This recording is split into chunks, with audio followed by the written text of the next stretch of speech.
Hey folks, Aaron at Redbird Speed here.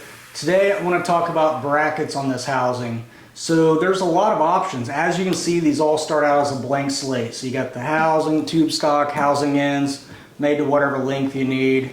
Now you do have to take the brackets in mind if you're going to narrow it up. You got to make sure this housing end isn't going to be getting into that lower control arm mount. For example, this housing here, you see there's a little bit of real estate there before that housing end would start getting into the bracket there. So let's get in here a little bit and talk about this. So like, let's say you have a Camaro or a Nova running either a mono-leaf or a multi-leaf spring perch.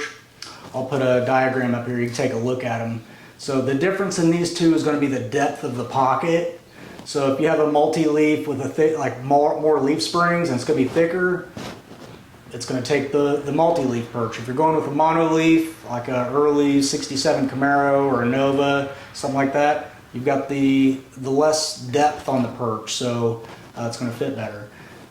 Next option, you do have a 2.5 inch flat perch. So let's say you want to run some cow tracks, something that you need some extra strength.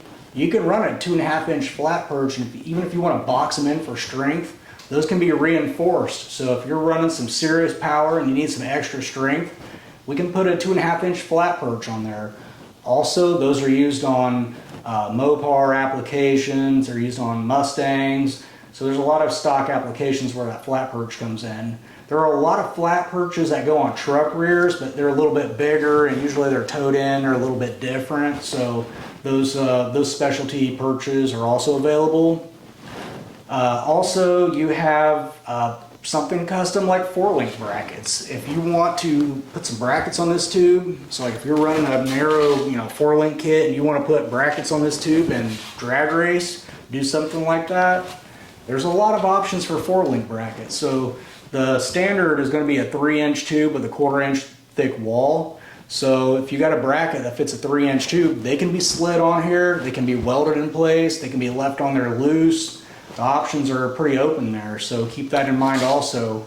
A real big one is the lower control arm mounts and the ears, like that can over there. So those housings are going to be like Chevelles or Mustangs, like that Mustang housing, G-bodies.